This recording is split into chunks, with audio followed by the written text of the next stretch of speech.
बिस्मिल्लाहिर्रहमानिर्रहीम। मैं डिस्टूडेंट अस्सलाम वालेकुम। आप देख रहे हैं मैं तो यासिर स्टूडेंट्स, आज हम लेक्चर 2 डिलीवर करने जा रहे हैं एक्सरसाइज 8.2 पे। क्वेश्चन नंबर 2 डिस्कस कर रहे हैं। कह रहा है find the equation of a circle which passes through these 2 points and having the centre at x axis and at y axis. अब इसका सेंटर कहाँ है? एक्स एक्सिस पे है, उसको हम बाद में देखते हैं। पहले इधर आइए, 2 पॉइंट्स आपको गिवन है, ठीक है। जब 2 पॉइंट्स और एक कंडीशन गिवन हो तो हमेशा वही प्रोसीजर इस्तेमाल करेंगे, general equation of the circle को लेट करेंगे जो हमने आपको क्वेश्चन 1 में डिस्कस किया है, ठीक है। तो अब आइए इसको हम लेट कर लेते हैं कि ये क्या है, x square plus y square plus 2gx plus 2fy plus c equal to 0 be the required equation, be the required equation of circle. अब ये दोनों पॉइंट सर्कल के ऊपर लाई करते हैं, तो हमने क्या कर लिया, पहले हमने इसका पहला पॉइंट कंसीडर कर लिया 1, 2।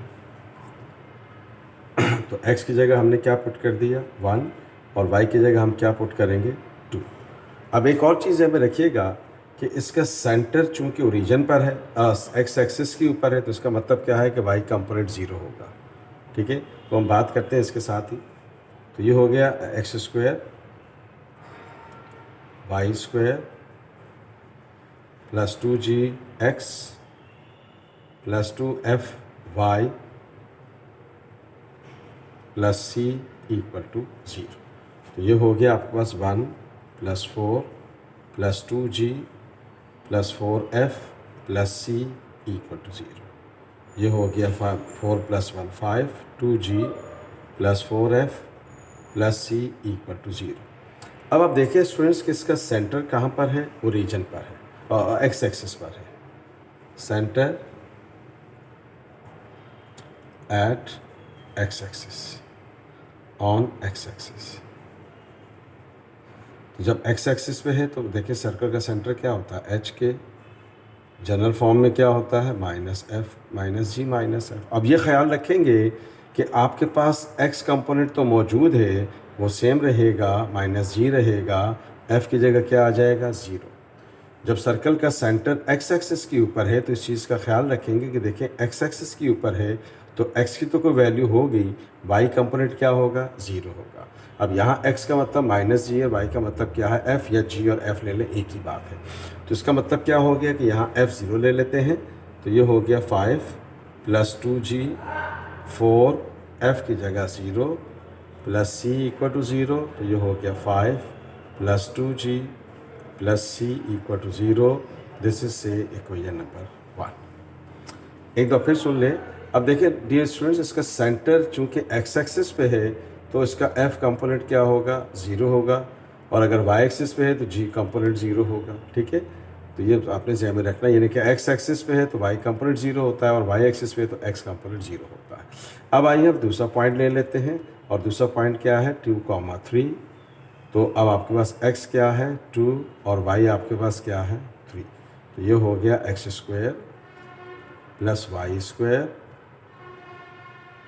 2gx 2fy plus c equal to 0। General equation में x की जगह और y की जगह वैल्यू पुट कर दें।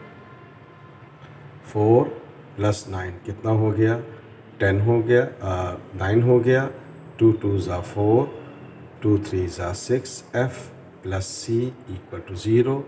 तो ये हो गया 13, ये हो गया 4g। अब देखिए स्टूडेंट्स f क्या है 0 है, तो प्लस c इक्वल टू 0। तो ये मेरे पास आ गया 13 plus 4g plus c equal to 0। This is say equation number 2। तो अब आप देख रहे हैं कि मेरे पास इक्वेशन 1 और 2 आ गई। इसको हम सॉल्व करेंगे तो GC आ जाएगा, f हमें ऑलरेडी पता है कि वो 0 है, तो यहाँ वैल्यू पुट करेंगे तो क्या आ जाएगी, सर्कल की इक्वेशन आ जाएगी। तो आइए आगे चलते हैं। ओके स्टूडेंट्स, अब हमने क्या करना है, इक्वेशन 1 और 2 को सब्ट्रैक्ट कर देते हैं, जैसे कि हमने ये स्ट्रेटजी पिछले लेक्चर में भी डिस्कस की थी। साइमल्टेनियसली भी सॉल्व कर सकते हैं। इक्वल टू 0 इक्वेशन नंबर 1 लिख दिया, 13 plus 4g plus c equal to 0 equation number 2 को लिख दिया। ये और माइनस कर लेते हैं, ये प्लस है तो माइनस हो जाएगा, ये माइनस होगा, ये माइनस, ये c कैंसिल हो गया। यहाँ बच गया -8, यहाँ बच गया 2g इक्वल टू 0। तो ये हो गया 2g, इसको इधर कैंसिल आउट कर देते हैं। तो आप देख रहे हैं कि g की वैल्यू मेरे पास आ गई -4। Now put this value in equation number 1 to get the value of c here. तो इक्वेशन नंबर 1 क्या है dear students? 5 + 2g + c equal to 0। तो ये 5, 2g की जगह हमने ये वैल्यू पुट कर दी, + c इक्वल टू 0। तो ये हो गया 2 5 8 + c equal to 0, -3 + c equal to 0। तो c की वैल्यू मेरे पास आ गई। तो अब आप देख रहे हैं स्टूडेंट्स कि मेरे पास GFC आ गया, यानी कि आपके पास G, F और C। तो G आपने क्या निकाला? -4, चूँकि x एक्सिस पे सेंटर है तो F ऑलरेडी 0 है और C की वैल्यू आपने निकाल ली 3।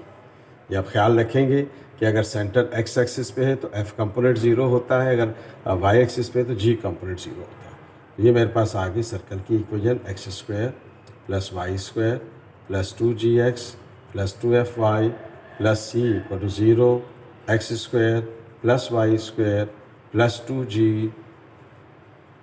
+ 2f, सॉरी y अपनी जगह रहेगा और f की जगह 0 आ जाएगा, मैं यूँ लिख देता हूँ। एंड c की जगह हमने 3 लग दिया, तो ये पूरा फैक्टर 0 हो गया। x²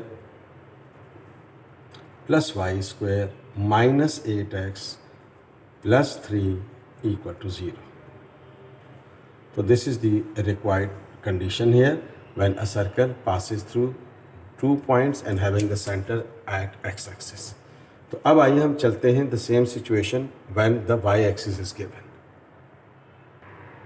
Okay students, same point से अब y-axis पे center है। तो अब देखिए students, अगर center जो है सर्कल का सेंटर इधर y-axis पे है तो फिर y का x कंपोनेंट क्या होगा? 0, और y की वैल्यू मौजूद होगी, यानी कि g 0 होगा और f की जो भी वैल्यू होगी वो मौजूद रहेगी। ठीक है, तो अब आइए हम लेट कर लेते हैं same situation 100%। x² + y² + 2gx + 2fy + c equal to 0 be the required equation of circle. तो अब आइए पहला पॉइंट कंसीडर करते हैं 1, 2।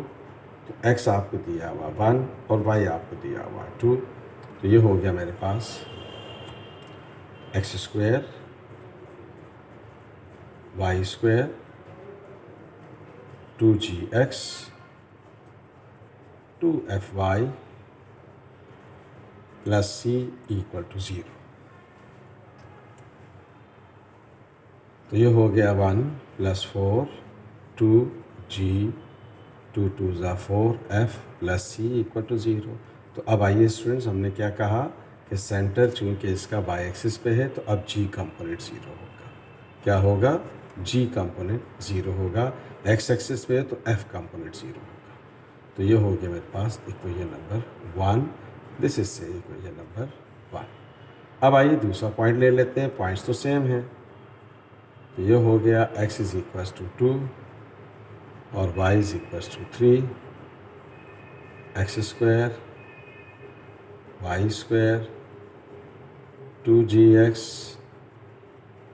2fy + c equal to 0। ये हो गया 9 2 2 = 4 g 2 3 = 6 f + c equal to 0। ये हो गया 13 g की जगह अगेन g की वैल्यू, क्योंकि सेंटर y एक्सिस पर है इसका, ये कंपोनेंट 0 हो गया। 13 + 6f + c equal to 0 and this is say equation number 2। अब हम क्या करते हैं स्टूडेंट्स, इन दोनों इक्वेशंस को सब्ट्रैक्ट कर लेते हैं। तो अगले पेज पे चलते हैं। दोनों को सब्ट्रैक्ट करेंगे तो c से कैंसिल हो जाएगा, f की वैल्यू आ जाएगी। अब f को 1 में रखें, 2 में रखें, c की वैल्यू आ जाएगी। g ऑलरेडी 0 है तो हम सर्कल की इक्वेशन फाइंड कर लेंगे। तो आइए आगे चलते हैं इसमें। ओके स्टूडेंट्स, तो अब आइए हम थोड़ा सा आगे चलते हैं, सब्ट्रैक्ट करते हैं इक्वेशन 1 और 2 को। तो पहले तो हम यहाँ लिख लेते हैं 4f + c इक्वल टू 0 और ये हो गया 13 + 6g plus c equal to 0। Subtract कर लेते हैं तो ये आपके पास प्लस है तो माइनस हो जाएगा, माइनस हो जाएगा, माइनस हो जाएगा। तो यहाँ आपके पास क्या क्या बच गया, 8 बच गया। यहाँ आपके पास माइनस 2f बच गया।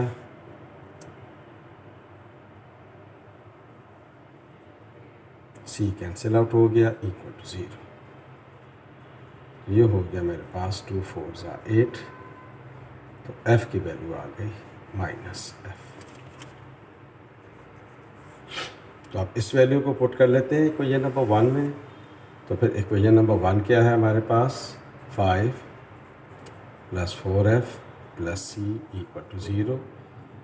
4 f की जगह -4 plus c equal to 0, -16 plus c equal to 0, -11 plus c equal to 0। तो सी की वैल्यू आ गई 11।